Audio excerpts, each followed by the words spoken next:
So hello guys, good morning. Welcome to hazel gallery.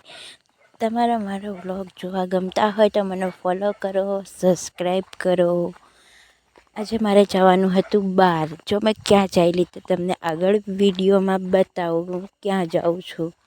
મસ્ત location છે, તમે જોઈજો. પછી તમે પણ જાજો, ત્યાં જોવાનું ને ફરવાનું મસ્ત છે.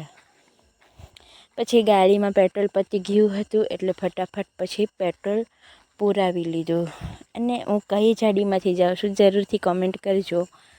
હું ક્યાં જાઉં છું, આ કઈ ઝાડી છે તમે જરૂરથી જણાવજો. જો તમને ખબર હોય તો વાંકા ચૂકા રસ્તે અમે ચાલ્યા અમારા ફાઇનલ લોકેશન પર. અને અમારું ફાઇનલ લોકેશન હતું બામણિયા દેવ. તમે કોણ કોણ ગયા છો તમે જરૂરથી કોમેન્ટ કરજો. એટલે અમે સવારમાં પહોંચી ગયા હતા બામણિયા દેવ, જ્યાં બહુ જ બધા ભગવાન હતા તે દર્શન કરવાના હતા. પછી અહીંયા બામણિયા દેવના દર્શન કરી પાછળ પછી શંકર ભગવાનનું મંદિર છે, ત્યાં અમે દર્શન કરવા ગયા. ત્યાં દૂધ ચડાવ્યું, પાણી ચડાવ્યું, અગરબત્તી સળગાવી. પછી મસ્ત મહાદેવના દર્શન કરીને જલારામ બાપાના અને સાંઈ બાબાના દર્શન કરી લીધા. ને બધા ભગવાનના મસ્ત દર્શન થઈ ગયા સવારમાં. એટલે દર્શન કરી લીધા. અને આ પણ અસલનો કૂવો હતો. પછી બહાર મીન્સ કે મંદિરે બહાર આવે ત્યાં આવું વ્યૂ છે. જો પુલ પણ બનતો છે. જો તમને ગમતું હોય તો જરૂરથી તમે અહીંયા વિઝિટ કરવા જાજો. ફરવા મસ્ત લોકેશન છે.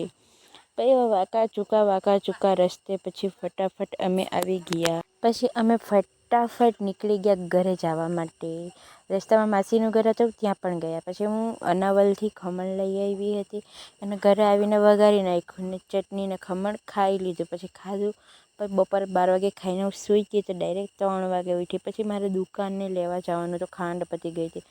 ખાંડ લેવા જવાનું હતું, પછી કુસ્કી પણ લેવાનું હતું. એટલે પછી એવું બધું લઈને હું પાછી ઘરે આવી ગઈ અને સાંજે ખાઈ પીને સૂઈ ગયા. આજના માટે આટલું જ. મારા એવા જ વ્લોગ જોવા માટે ફોલો કરો. Good night.